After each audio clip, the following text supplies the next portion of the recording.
Мъж изчезва в Американското посолство в София, България, след интервю за виза. На 12 май 2010 година Петър Димитров, студент в Техническия университет в София, отива на интервю за виза за студентска бригада в посолството на САЩ.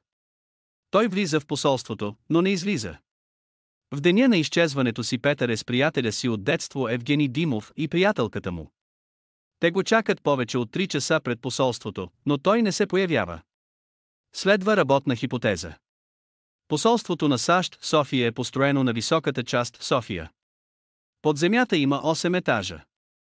Предполага се, че в долните етажи има секретни лаборатории на силите извънземни за правене на опити с хора. Има споразумение между правителството на САЩ и силите извънземни за изграждане на лаборатории по територията на САЩ, а посолствата в чужбина са също територия на САЩ. По време на интервюто е било преценено от представител на силите извънземни, че е подходящ човек за следващия опит долу на -8 етаж. Отвлечен е незабавно и е спуснат долу стаен асансьор.